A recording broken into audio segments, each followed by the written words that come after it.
una serie, una miniserie de 2 prédicas, el miércoles y hoy, o sea que hoy termino, sobre la Navidad, y el miércoles hablábamos acerca sobre qué pensábamos de Jesús. Y lo referíamos en el concepto de que muchas veces cuando llega la Navidad, entonces hacemos tantas celebraciones, tantos preparativos, tantas cosas, y tenemos en cuenta a todo y a todos menos lo más importante, y lo más importante es Jesús. Es entender quién es Él, lo que Él ha hecho, su sacrificio, el amor con el cual nos ha amado y nos ha entendido. Y yo hacía una pregunta, o el título más bien era una pregunta: ¿y quién es Jesús?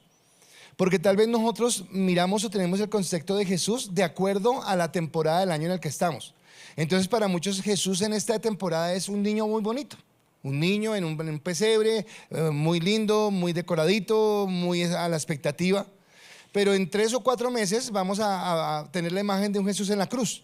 Lo vamos a tener allí crucificado, en agonía, en dolor, en todo lo que sucede en este tiempo de la crucifixión. Pero yo decía que Jesús no es el niño, no es el de la cruz, sino es mucho más. Y hablábamos y llevábamos como un desarrollo a través de los 4 evangelios, y decíamos que en primer lugar Jesús es rey, es el rey de nuestras vidas. Pero literalmente cuando hablamos de rey es que es un rey con todos los pergaminos y con todo lo que ello conlleva, el cual merece de nosotros nuestra lealtad, nuestra fidelidad, nuestro amor, nuestra gracia. Veíamos cómo Jesús era el cumplimiento de las profecías y cómo se presenta como ese Mesías que había sido prometido.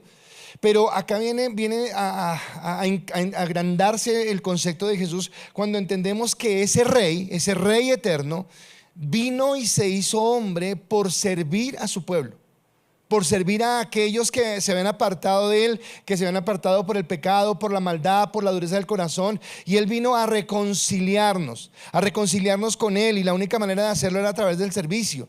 Y ese servicio se ve en muchas maneras, de muchas formas, pero tal vez la más grande, la más majestuosa y la de mayor amor es saber que Él estuvo dispuesto a colocarse en el lugar nuestro, en la cruz del Calvario, y cargar en sus hombros, cargar en su cuerpo la maldad o el castigo de la maldad que nosotros habíamos cometido. Por eso entonces no solamente es el rey, no solamente es ese siervo por excelencia, sino que se convierte en el ejemplo a seguir. O sea, no hay alguien que nos dé un mejor ejemplo de lo que es caminar en santidad, de lo que es la obediencia, que Cristo.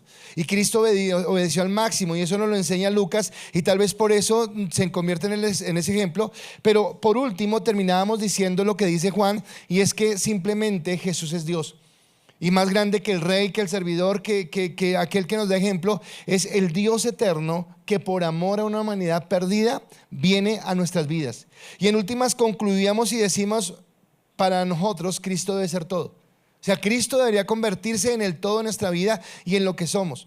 Y esta mañana decía que me pasó algo curioso, a veces me pasa. Pero estaba en la oración para empezar los servicios, y a veces, no sé si a usted le pasa, pero como que vienen chispazos de Dios donde como que le muestra algo y se demora más uno explicando lo que entendió en ese momento. Pero era como entender que si realmente Dios es todo en nuestra vida, ¿de qué nos preocupamos? ¿De qué nos afanamos? ¿Qué nos angustia? Pero tal vez cuando empezamos a vivir angustias, cuando empezamos a tener dolores en el corazón, cuando nos desviamos del camino, es simplemente por una razón, y es porque dejamos de mirar a Jesús y empezamos a mirar las circunstancias, los problemas, las adversidades, las tentaciones, las cosas que nos enredan para apartarnos de lo que Dios quiere. Y tal vez hoy la enseñanza quiero que pueda llevarnos una vez más y a mantenernos en la mirada puesta en Jesús. Por eso, continuando y ya hoy ya entrando en materia, quisiera hacer una pequeña remembranza sobre el pesebre, así pequeñita. Porque yo no sé ahora, yo me convertí al Señor muy joven, y después de que me convertí al Señor pues ya no más novena, ya no más cosas. Así que no sé hoy si es lo mismo. Sé que hay muchos pesebres, usted los ve en un centro comercial, en un conjunto, en muchos lugares. Yo no sé si la gente tendrá la costumbre todavía de la novena o no la tendrá. Pero yo sí la recuerdo, y creo que la gente de mi edad la recuerda, ¿verdad? Así ya seamos cristianos y todo, pero lo recordamos, y a veces la recordamos con cariño. No estoy diciendo que esté bien, no estoy diciendo que esté mal, estoy diciendo que la recordamos con cariño. Entonces todos recordamos el pesebre, ¿verdad? Cuando se sacaba el espejo de la mamá donde se maquillaba y lo ponía boca arriba para que fuera al mar, y encima del espejo usted colocaba los paticos.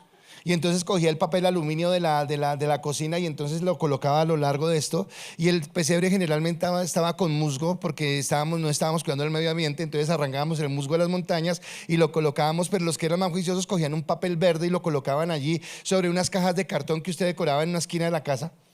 Y entonces llenaba de cajitas de casitas de cartón. Y Jesús ni siquiera había muerto, pero ya había un montón de catedrales en ese pesebre que usted tenía. Catedral de aquí, catedral de allá, había un montón de cosas. Encima de eso había muñequitos pastores y un montón de animalitos, pero generalmente había unos muñequitos de plástico que eran los principales: José, María, el burro, el buey, los 3 reyes magos y el principal de la cena que aparecía hasta la última noche, que era el divino niño, el niño Dios, que era el que aparecía ahí. Y a la par de eso, entonces estaba también el dulce Jesús mío, mi niño adorado, ven a nuestras almas, ven, no tardes tanto. Benignísimo Dios de infinita caridad, que tanto amaste a los hombres, que diste a tu hijo en todo lo que hablábamos, ¿verdad? Nananita, nananita, nananita, a mí Jesús tiene sueño, bendito sea, bendito sea.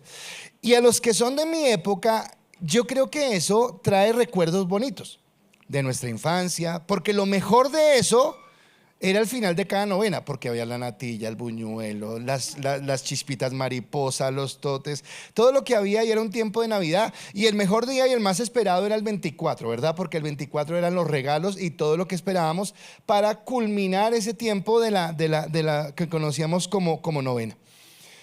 Y esta experiencia que tenemos en Ecuador es lo mismo. Porque preguntaba si en Venezuela, porque entonces de pronto los latinos sí, yo sé que en España celebran más, es el 6 de Reyes, es una celebración diferente, pero acá como que nosotros los latinos es en ese contexto. Pero esa tradición que obviamente tiene muchas cosas que son heréticas, porque no son tres magos ni se llaman Gaspar, Melchor y Baltasar, no, eso ya es otro cuento. Pero esas tradiciones que teníamos vienen de la palabra, vienen de lo que la palabra dice. Y yo quiero empezar con esto para llevar al mensaje a lo que Dios quiere. Y en el capítulo 2 de Lucas, capítulo 1 al 7, dice la palabra: aconteció en aquellos días que se promulgó un edicto de parte de Augusto César, que todo el mundo fuese empadronado. Este primer censo se hizo siendo Cireneo gobernador de Siria, e iban todos para ser empadronados, cada uno a su ciudad. Y José subió de Galilea, de la ciudad de Nazaret a Judea, a la ciudad de David, que se llama Belén, por cuanto era de la casa y la familia de David, para ser empadronado con María su mujer, desposada con él, la cual estaba encinta. Y aconteció que estando ellos allí, se cumplieron los días del alumbramiento, y dio a luz su hijo primogénito, y lo envolvió en pañales y lo acostó en un pesebre, porque no había lugar para ellos en el mesón. Entonces de acá viene la tradición, y aunque la tradición a veces nos trae buenos regalos, buenos recuerdos, buenos recuerdos. Estoy pensando en regalos, ¿verdad? Espero que haya comprado el mío. Aunque nos trae buenos recuerdos, resulta que trae mucha más enseñanza en la que a veces no nos detenemos. ¿A qué me refiero? Entonces vemos la Navidad muy bonito, muy chévere, lo encontramos como la paz, como la tranquilidad, como que estos días hagámonos pasito, que estamos en Navidad. Pero después vuelve todo a la normalidad, y cuando hablamos de Jesús volvemos hasta el bautismo y volvemos al ministerio público de Jesús, pero no entendemos que desde el mismo momento de su nacimiento Jesús empieza a cumplir su ministerio. Desde el mismo momento en que Él nace, empieza a cumplir su ministerio.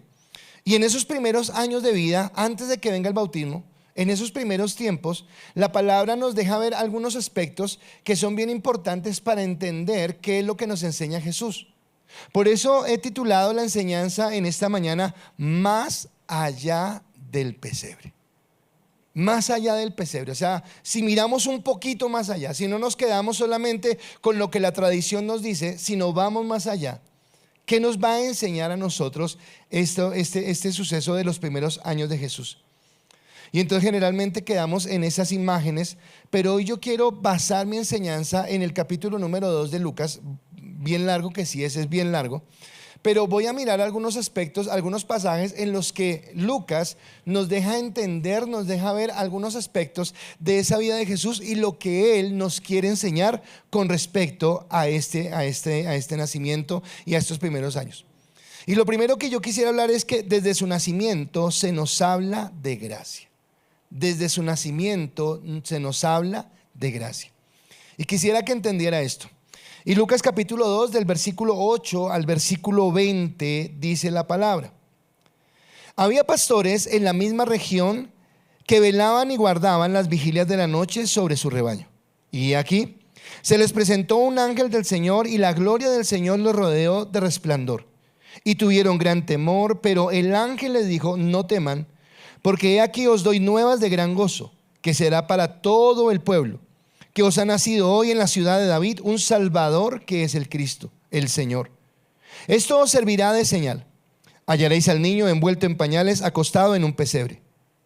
Y repentinamente apareció con el ángel una multitud de las huestes celestiales que alababan a Dios y decían: gloria a Dios en las alturas, y en la tierra paz, buena voluntad para con los hombres.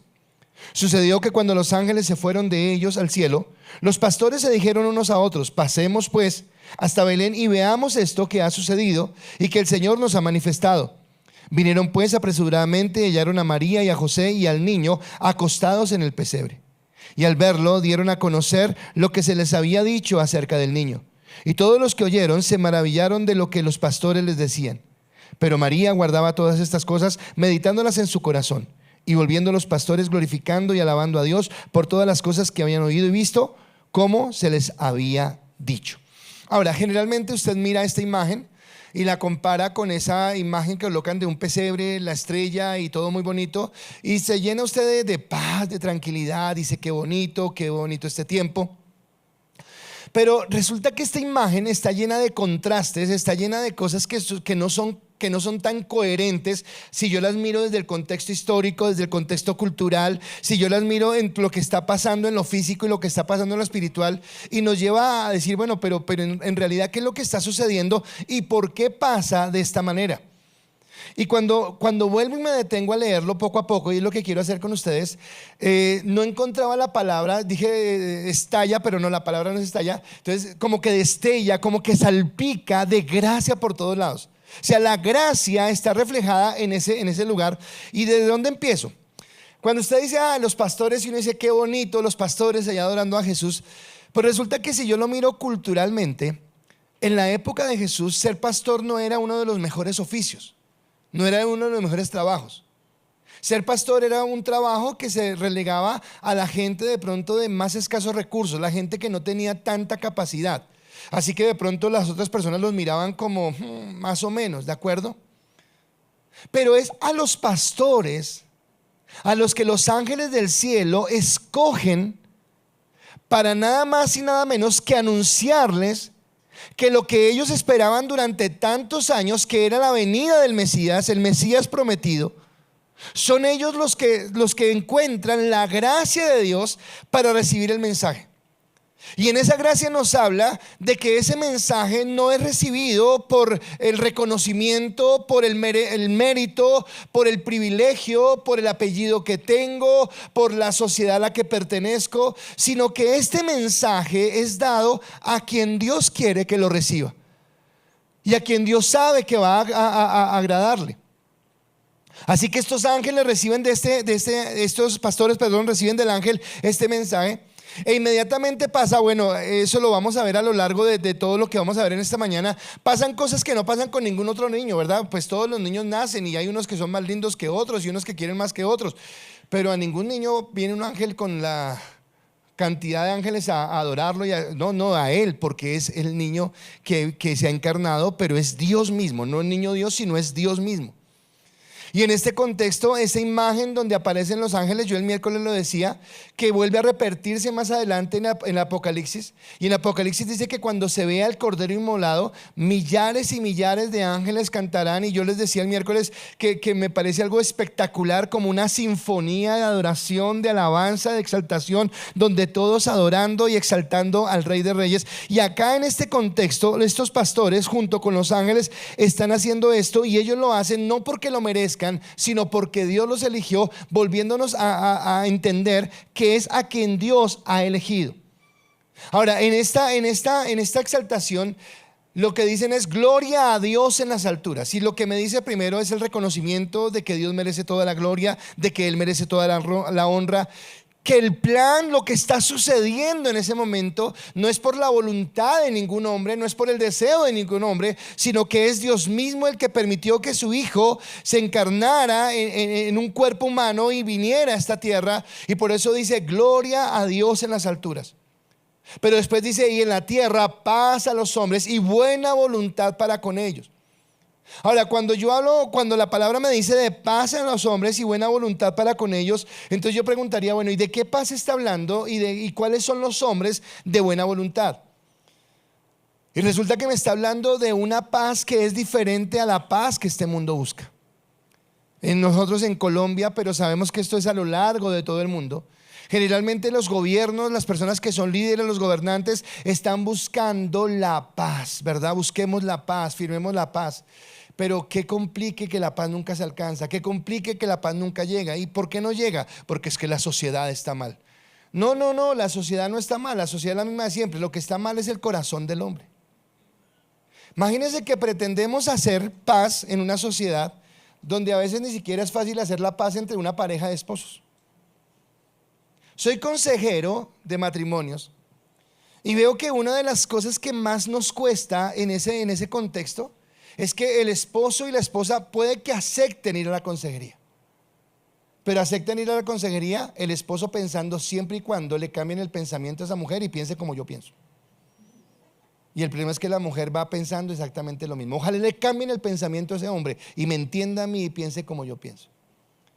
Ahora, si esto es en dos personas, para ponerlas de acuerdo, ahora piensa en una sociedad donde cada uno piensa diferente y donde cada uno quiere doblegar el pensamiento del otro para que lo piense así. Así que la paz que está hablando no es una paz que venga a afirmar la paz. No, eso no se va a conseguir en esta tierra. Tristemente, pastor, tristemente no se va a conseguir.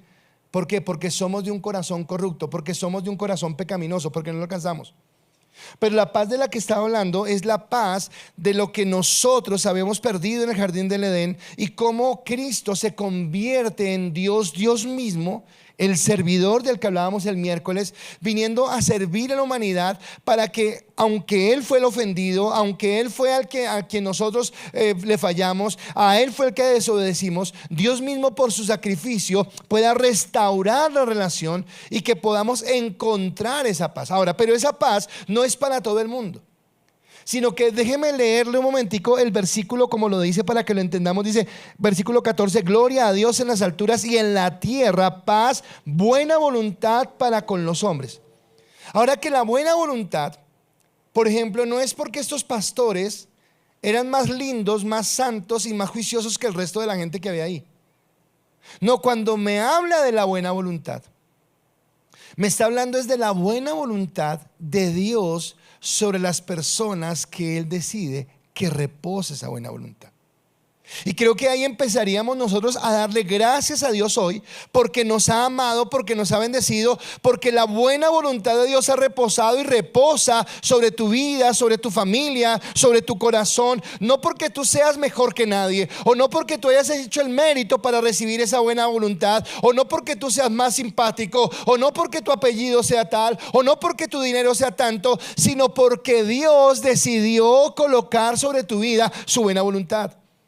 Y en esa buena voluntad nos permite a nosotros alcanzar la gracia y la bendición de Dios, esa bendición en la que nosotros podemos encontrar lo que Él quiere para nosotros. Así que esto que está diciendo el ángel en este instante, mucho tiempo después lo repite otra vez Pablo en su carta a los Romanos. Y en Romanos capítulo 5 versículo 1 dice la palabra: justificados pues por la fe, tenemos paz para con Dios por medio de nuestro Señor Jesucristo. Y que está hablando que en aquellos donde Dios ha tenido buena voluntad, Él nos ha justificado. ¿Cómo nos justificó? Por la fe. ¿Y por la fe en qué? En Cristo, que es el medio por el cual alcanzamos la bendición. Así que este niño al que los ángeles están invitando a que adoren, más que hacer simplemente un indefenso niño en un pesebre, es el hombre que viene a cumplir un propósito. Y el propósito es el de restaurar a la humanidad con Dios, el de entablar la paz que se había perdido y el volvernos a la comunión con Él. Así que ese es el Salvador. Resulta que esta palabra Salvador, como la menciona acá, en todo el Nuevo Testamento solamente aparece 2 veces. Aparece acá en Lucas y aparece una vez más en Juan. Y lo habla como aquel que estira su mano, que extiende su mano para sacarnos del ahogo, del dolor, del fracaso, del martirio. Tal vez esa reflexión que yo hacía de esta mañana en la oración, y espero que todos me escuchen esto en esta mañana. ¿Cuándo empezamos a perder el camino? Si la vida en Cristo es paz, si la vida en Cristo es bendición, si la vida en Cristo es plenitud, ¿dónde perdemos el camino?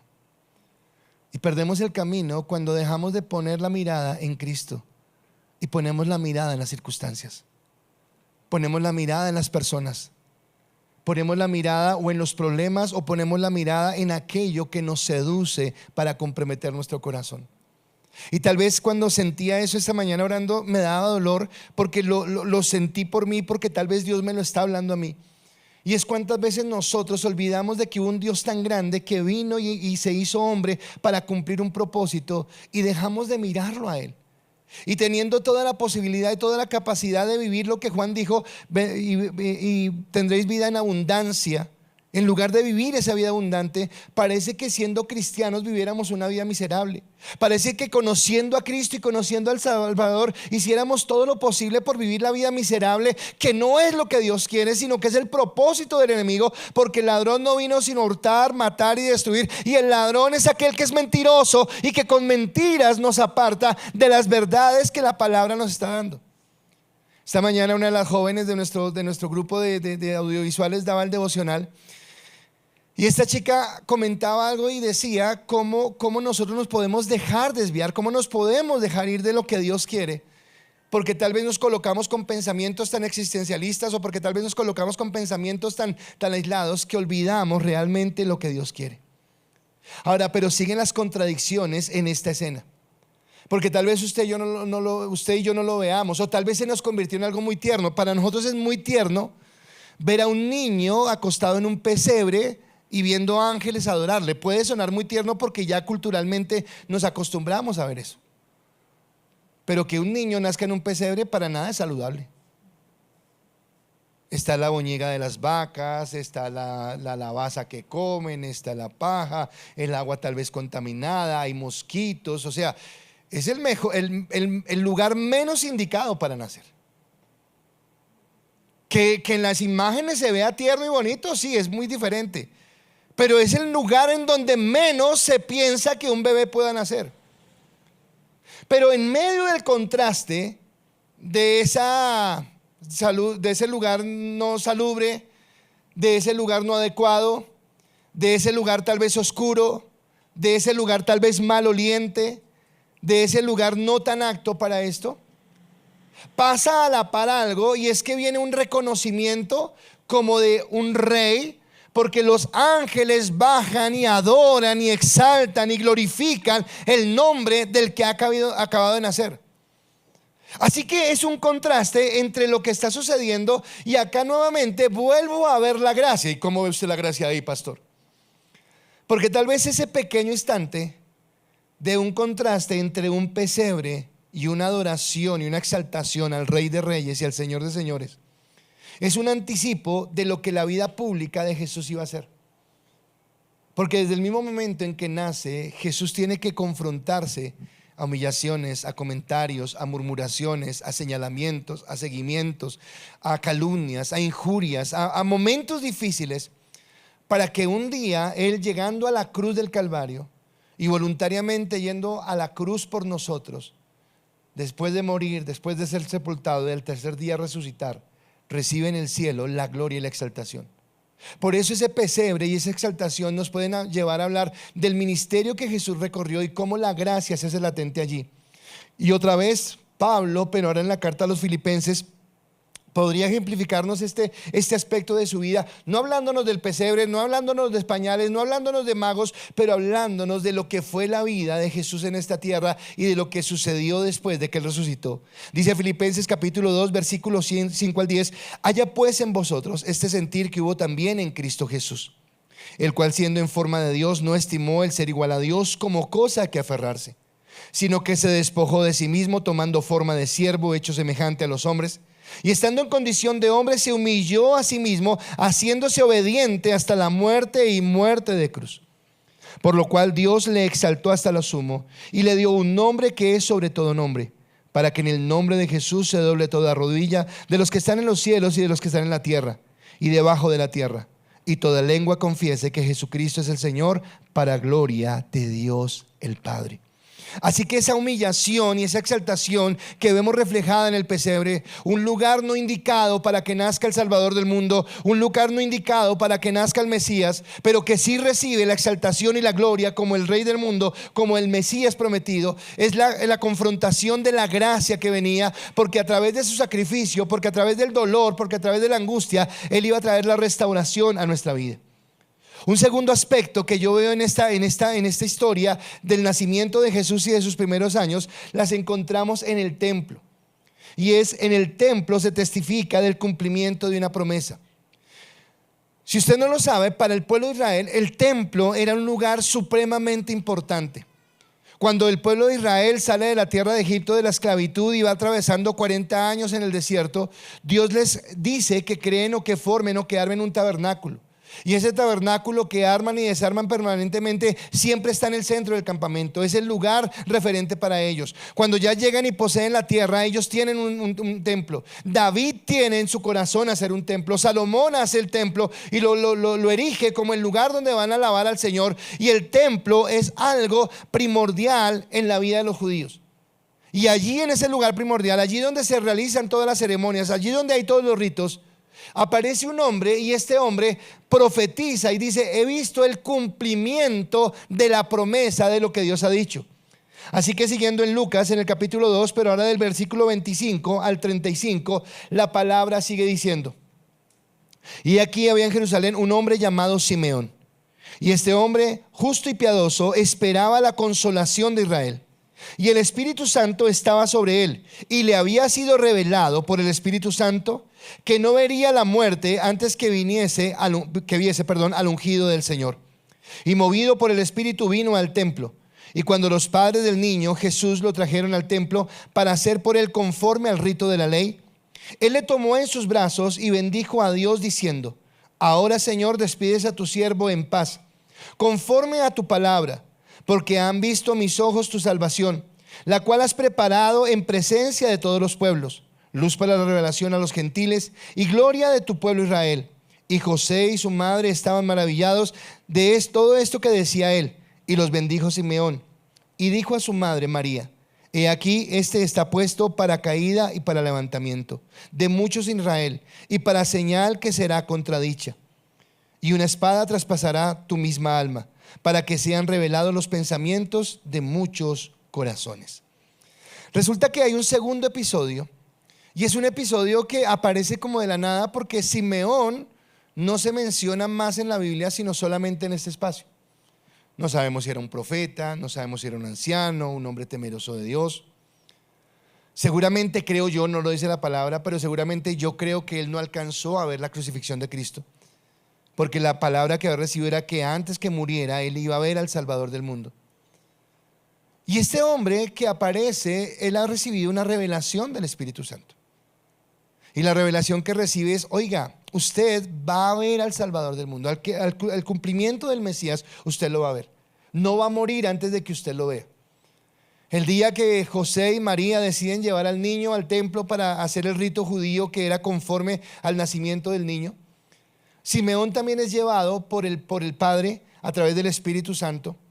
Y cuando él lo ve, él lo reconoce y lo alza. Por eso le digo que en Jesús suceden cosas que no pasan con ningún otro niño, porque es que él es Jesús, es que él es Dios.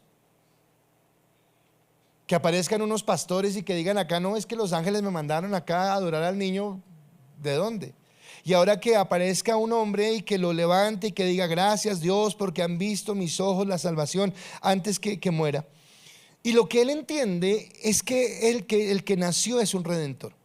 Y vuelve a lo mismo.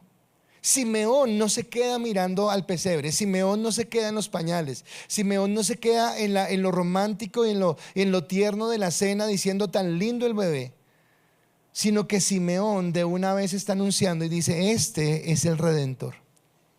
Este es el que ha mandado el Señor para reconciliar a la humanidad con Dios. Ahora, yo quisiera que usted entendiera eso, porque seguramente acá creo que todos, porque ninguno me levantó la mano como si fuera nuevo, entonces todos conocemos al Señor.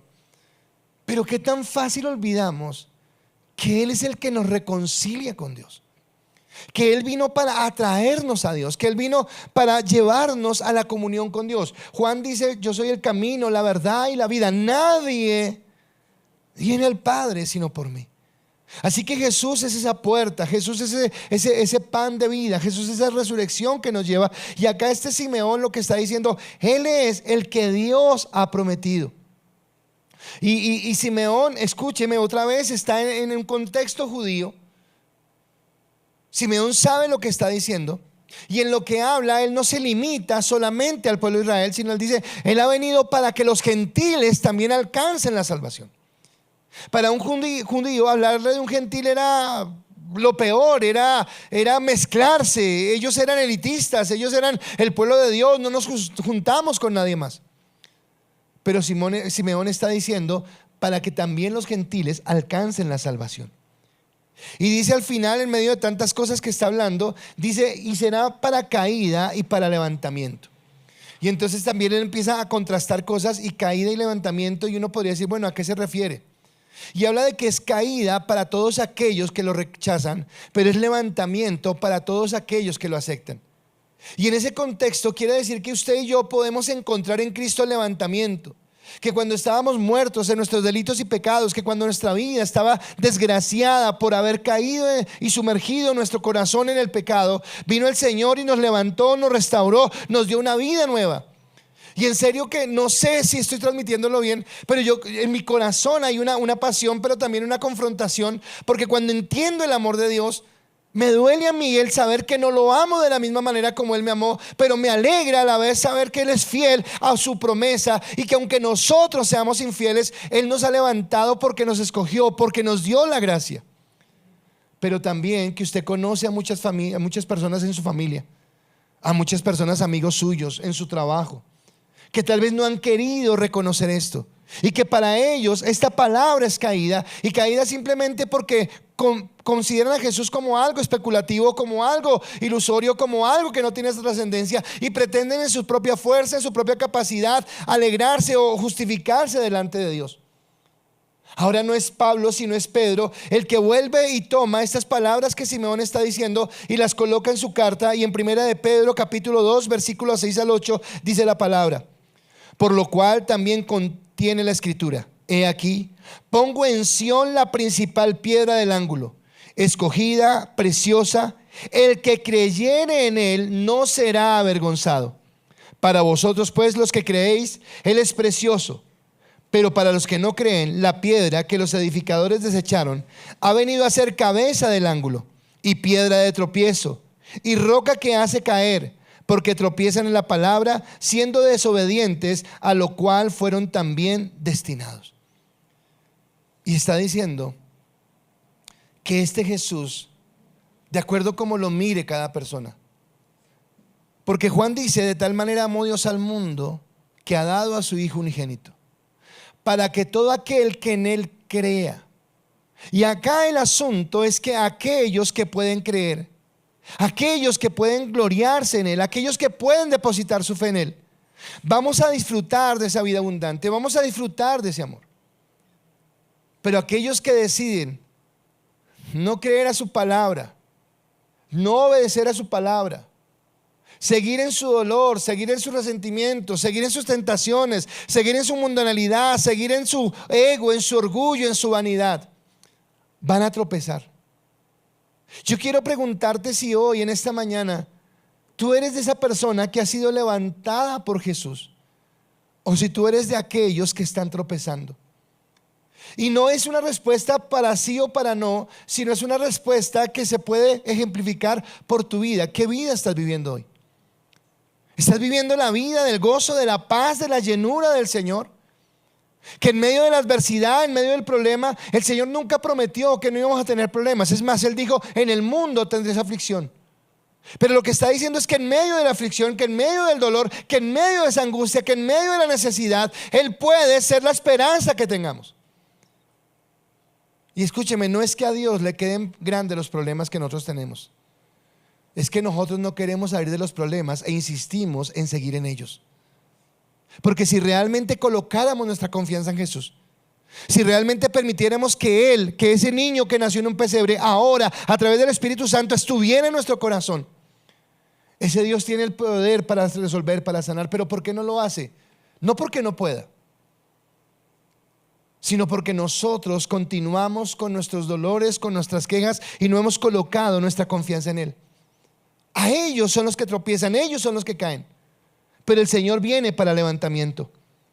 Simeón lo glorifica porque Él se está anticipando a la bendición de lo que viene, de cómo Él nos va a levantar, de cómo Él nos va a bendecir. Y yo quisiera que usted entendiera que la Navidad es un tiempo, sí, para celebrar, pero no celebrar que nació un niño, sino celebrar que Dios un día tuvo un plan de salvación, que tuvo un plan para restaurarnos, que tuvo un plan para llevarnos a caminar en la gracia y la bendición de Dios. Ahora dice también en el contexto, dice, y será una señal contradictoria, y esa señal contradictoria vuelve y se repite con lo que hablaba de los ángeles adorando al niño en un pesebre, que es el lugar menos indicado. Porque la señal contradictoria es que Jesús tiene que recorrer un camino doloroso para llegar a la bendición. Escúcheme, en la Biblia hay tipos de Cristo. Y tipos de Cristo son personas que por lo que vivieron nos permiten vislumbrar a futuro lo que iba a ser el ministerio de Cristo. Y uno de ellos es José. Porque José, que está en el seno de su casa, al lado de sus hermanos, con su papá, con su mamá, muy cómodo, un día por sus hermanos es vendido. Dios le había dado 2 sueños a José, y esos 2 sueños eran de exaltación. Tu papá, tu mamá, tus hermanos reconocerán lo que tú hiciste. Era el norte de José. Pero lo que José no sabía era el camino que tenía que recorrer para llegar a Egipto y para ser el segundo después de Faraón. Y el camino que José recorrió para llegar a Egipto fue un camino de esclavitud, fue un camino de trampa, fue un camino de cárcel, fue un camino donde por ser santo lo condenaron, fue un camino de olvido, fue un camino donde tal vez todo lo desecharon, hasta que Dios en su infinita misericordia lo levanta y lo coloca en ese lugar. Cuando Jesús viene a la tierra, Él es consciente que ese es el camino que Él va a recorrer. José tal vez no lo sabía, pero Jesús sí. Y Jesús sabe que Él no va a venir para que lo aplaudan, para que llenen estadios vendiendo las entradas a sus conferencias, reconociéndolo como la persona más popular de su época. No, Jesús sabe que por el contrario, Él va a ser humillado y va a ser señalado. Y hay un texto en Isaías. Isaías se conoce, algunos teólogos lo nombran como el evangelio del Antiguo Testamento, porque es uno de los que más habla de Jesús. Y hay un texto que de pronto muy pocos han leído acá, pero que yo quisiera que usted le prestara atención, porque está hablando de Cristo. Y en Isaías capítulo 50, versículo 4 al 9, hablando de Jesús, dice el profeta: Jehová el Señor me dio lengua de sabios, para saber hablar palabras al cansado. Despertará mañana tras mañana, despertará mi oído para que oiga como los sabios. Jehová el Señor me abrió el oído, y yo no fui rebelde, ni me volví atrás. Di mi cuerpo a los heridores, y mis mejillas a los que me mesaban la barba. No escondí mi rostro de las injurias y de los esputos, porque Jehová el Señor me ayudará, por tanto no me avergoncé. Por eso puse mi rostro como un pedernal, y sé que no seré avergonzado. Cercano está de mí el que me salva. ¿Quién contenderá conmigo? Juntémonos. ¿Quién es el adversario de mi causa? Acérquese a mí. He aquí que Jehová el Señor me ayudará. ¿Quién hay que me condene? He aquí que todos ellos se envejecerán como ropa de vestir, serán comidos por la polilla. Y lo que está hablando acá Jesús es que Él sabe el propósito que va a cumplir, pero es desde antes de venir a la tierra. Él ya sabe el camino de dolor que va a vivir, y voluntariamente está decidido a afrontar, a pagar el precio. Ahora, si yo no alcanzo a entender ese amor, ahora hay 2 contrastes acá. Primero, si no lo entiendo, para aceptarlo en mi corazón, ok, listo, usted y yo ya lo aceptamos, gloria a Dios porque lo aceptamos. Pero si entendiendo que Jesús paga un precio para que yo tenga una vida en libertad, Mi pregunta es: ¿por qué seguimos siendo esclavos?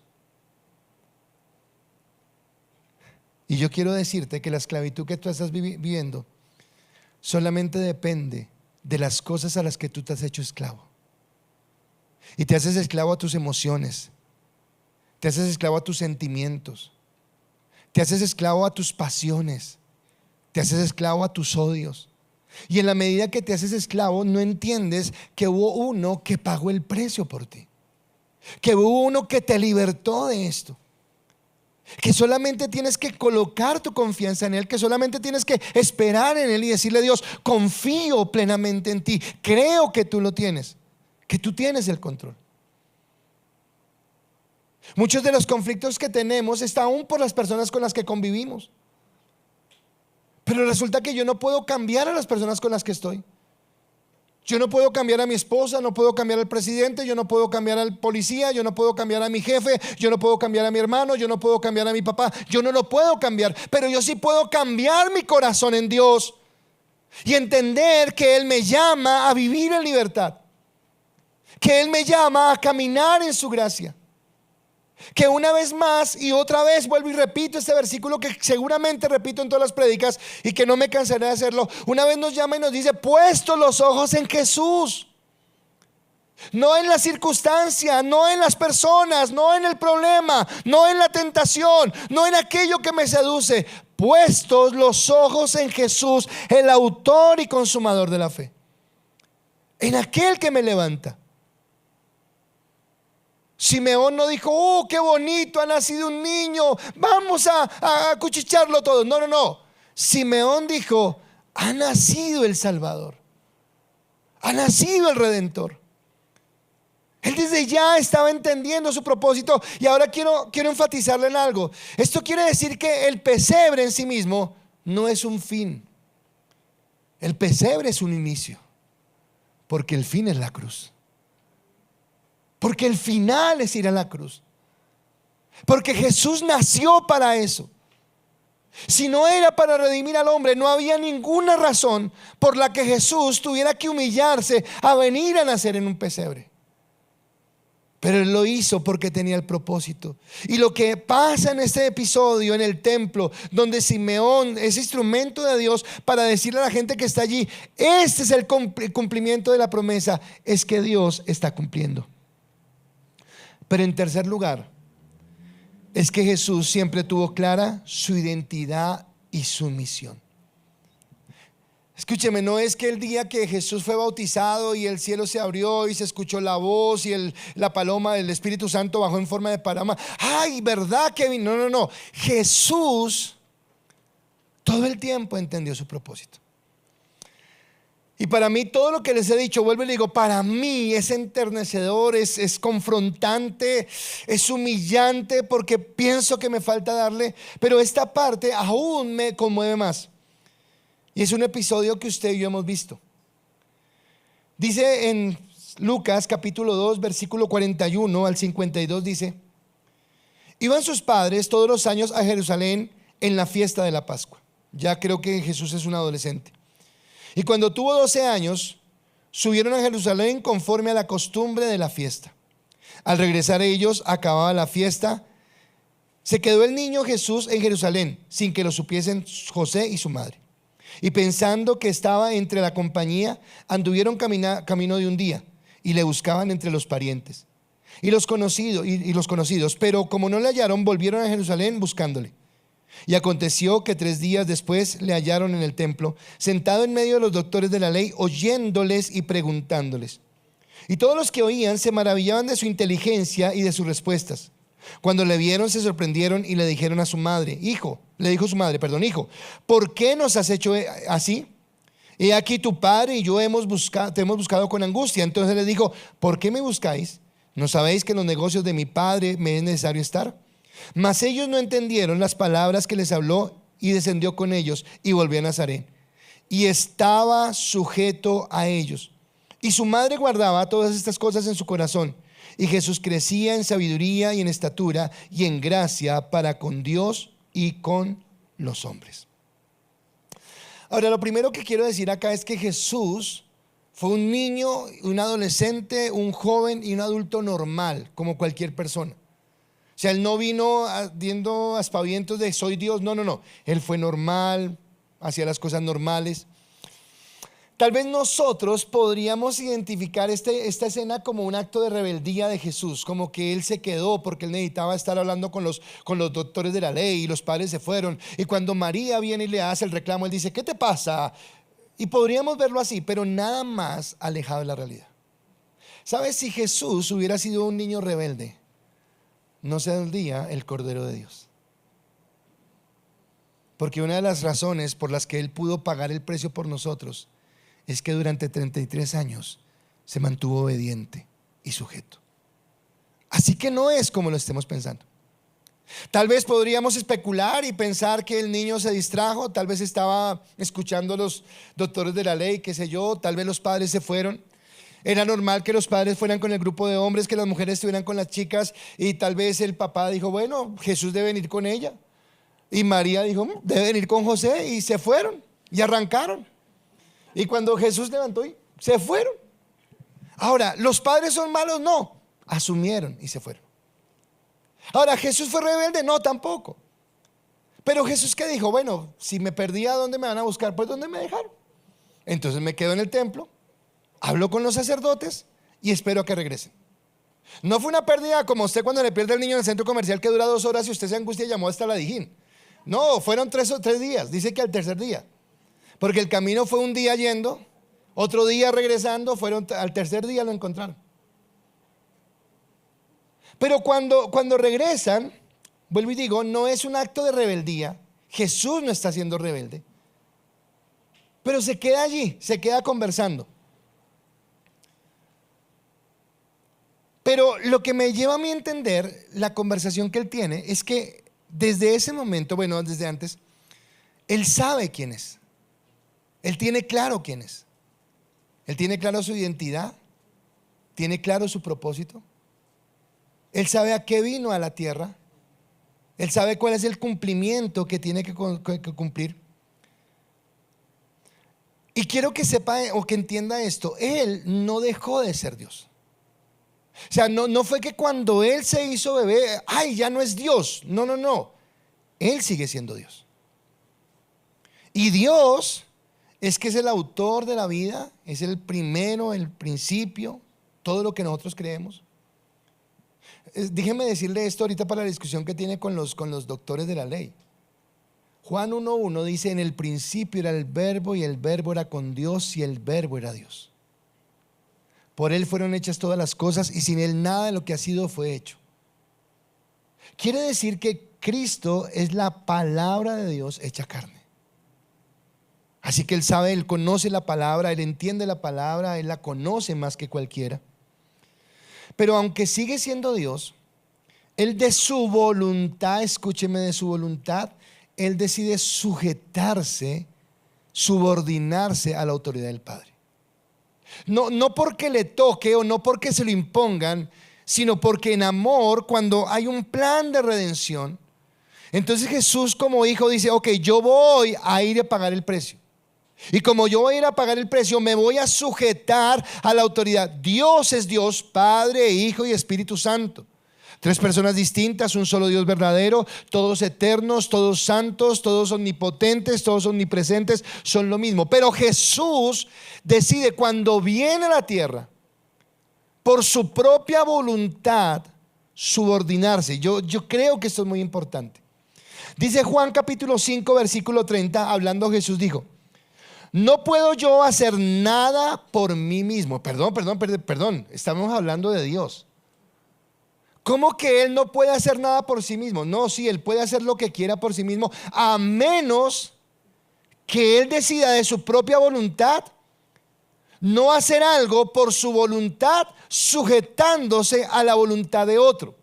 Y es lo que está diciendo, no puedo hacer yo nada por mí mismo, según oí, así juzgo. Y mi juicio es justo, porque no busco mi voluntad, sino la voluntad del que me envió, la del Padre.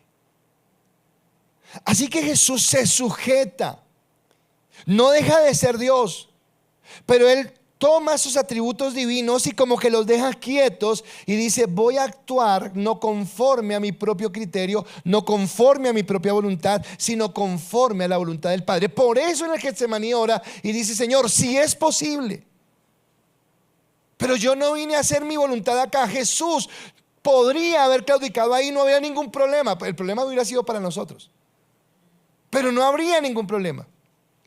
Pero Él decide hacerse obediente y, escúcheme, crecer en obediencia. ¿Dónde falló Adán? ¿Cuál fue el problema de Adán? Lo hemos repetido muchas veces: la desobediencia. Y allí donde falla el primer Adán es donde el segundo Adán viene y restaura. Por eso, en el templo, alguna vez vi una película de Semana Santa y no me gustó, porque en esa película que vi colocaban este episodio del templo y colocaban a un niño soberbio, a un niño midiéndose con los maestros. A ver, ¿qué saben ustedes? Porque yo sé más. ¿Sabe que si Jesús hubiera sido soberbio, tampoco hubiera sido nuestro Salvador? Porque en los mandamientos decía: sujétese a las autoridades. Y la ley nos dice que tenemos que cumplir toda la ley, y que infringe en un solo mandamiento se hace culpable de toda la ley. Pero Él es Dios, sí, Él es Dios, pero viene con un propósito y viene sujeto al Padre y viene a hacerse hombre para mantenerse en santidad, y donde nosotros fallamos, Él obedecer. Así que cuando Él habla con los doctores, dice la palabra que Él escuchaba y preguntaba. Así que Él no vino a desafiar. A veces nosotros tenemos orgullo espiritual. A ver, ¿qué quieres saber de la Biblia? Eso es orgullo. Eso es soberbia. Jesús escuchaba. Jesús preguntaba. Jesús respetaba a esos doctores de la ley, que eran los que más adelante lo iban a condenar, pero lo respetaba, mostrando una actitud de sumisión frente a la autoridad. Mas sin embargo, estos doctores de la ley lo miraban y decían: pero este niño es diferente, entiende, conoce, hace las preguntas correctas, saca las conclusiones correctas, es un niño que es más avanzado que los demás. Admiraban su inteligencia. Pero cuando llega María y le dice: tu padre y yo, tu padre está hablando de José, está hablando de su padre putativo. Bueno, ahí el Cuchito y yo afanados por usted que estaba. Pero no es que Jesús les diga con soberbia: ay, ¿qué le pasa, mujer? No, yo sé que acá ningún hijo le contesta hacia el papá ni a la mamá, yo sé. Por eso me da pena hablar de esto, porque Jesús de pronto da mal ejemplo. Pero Jesús no dijo: ¿qué le pasa a usted? No, jamás Jesús dijo eso. Lo que Jesús dijo fue: en los negocios de mi Padre me es necesario andar. Mas sin embargo, Él, listo, termina su conversación y le dice: papá, mamá, ¿qué hay que hacer? Vuelve a casa y dice que Él se mantenía sujeto. ¿Recuerda que les hablé al principio de un rey? Que les hablé de un Dios. ¿Usted se imagina la medida del amor de Jesús al venirse? Los doctores con los que está hablando necesitan la salvación que Él va a ofrecer. José y María necesitan la salvación que Él va a ofrecer. Mas sin embargo, Él humildemente se sujeta a ellos. Un Dios perfecto, un Dios inmaculado, un Dios sin tacha, se sujeta a hombres imperfectos. Y todo lo que hace, lo hace por el amor que nos tiene, por su misericordia. Y por eso dice la palabra que Él se convierte en el Cordero de Dios. En Hebreos dice: y aunque era hijo, por lo que padeció, aprendió la obediencia, y habiendo sido perfeccionado, vino a ser autor de eterna salvación para todos los que le obedecen. Y ahí es cuando me quebranto,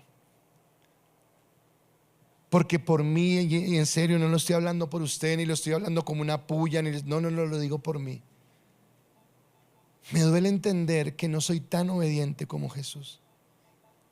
Me duele entender que no me acerco tanto a esa gracia y a ese amor. Me duele entender que no soy tan capaz de obedecer como Él obedeció.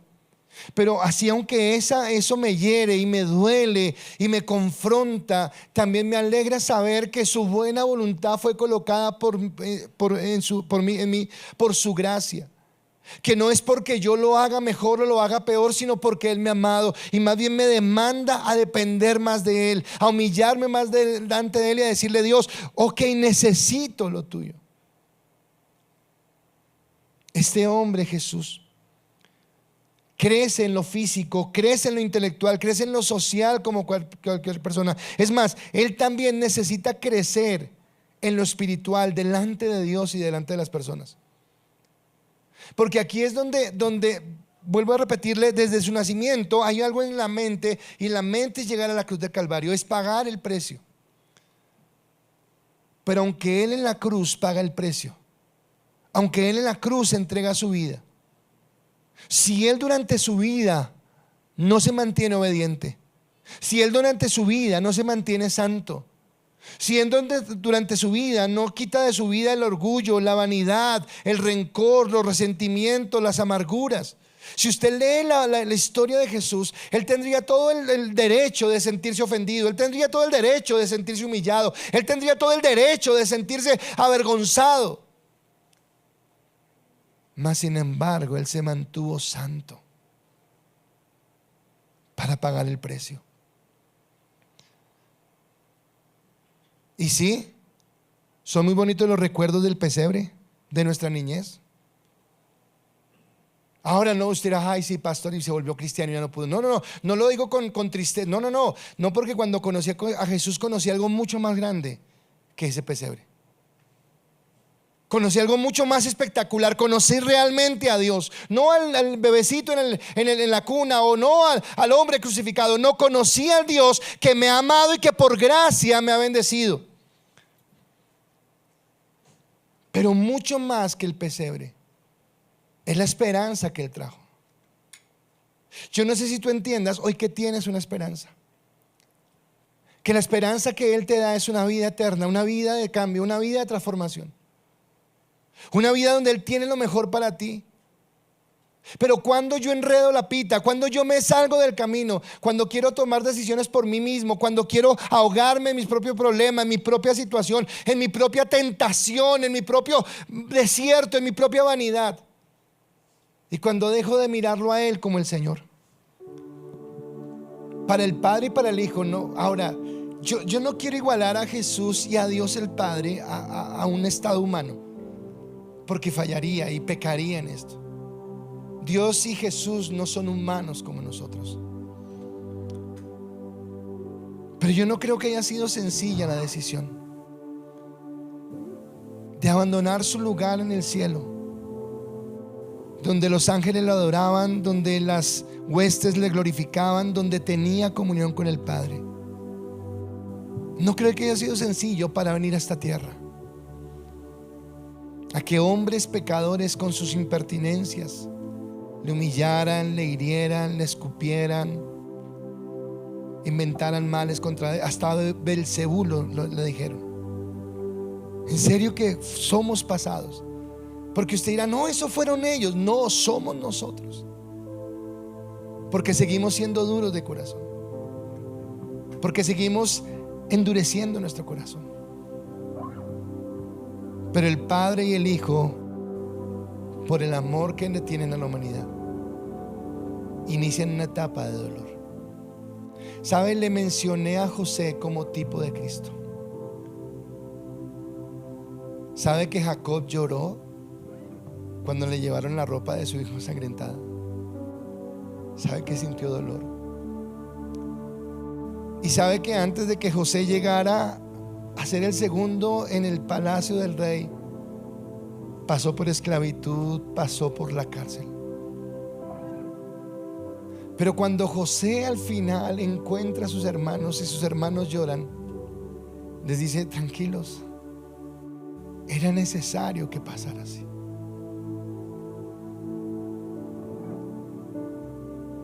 Así que si hoy quieres recibir un regalo,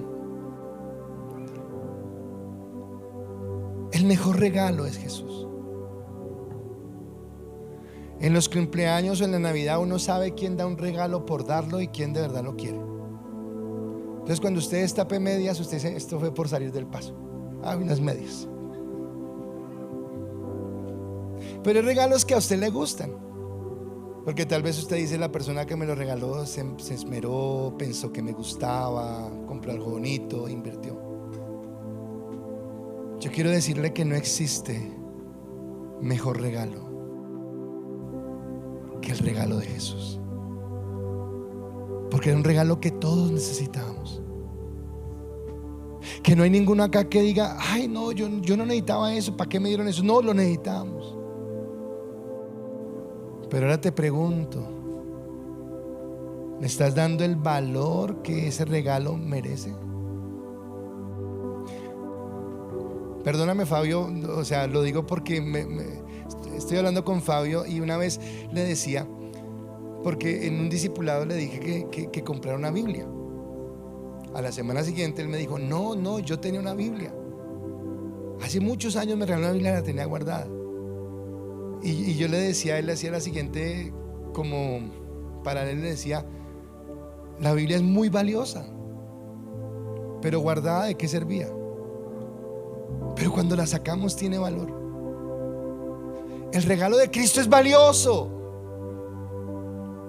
pero si yo lo dejo simplemente en una religión, no sirve de nada.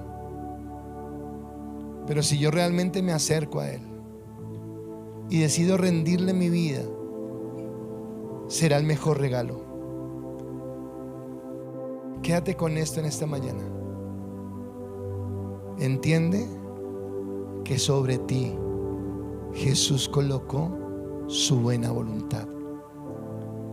Dice Juan 1, 12 al 13: mas a todos los que le recibieron, a los que creen en su nombre, les dio la autoridad de ser hechos hijos de Dios. Usted se lo sabía, pero tal vez olvidamos lo que dice el versículo siguiente: los cuales no son engendrados de sangre, ni de voluntad de carne, ni de voluntad de varón, sino de Dios. ¿Sabes por qué lo amaste y por qué lo conociste y por qué estás con Él? Porque Dios decidió colocar su gracia sobre tu vida.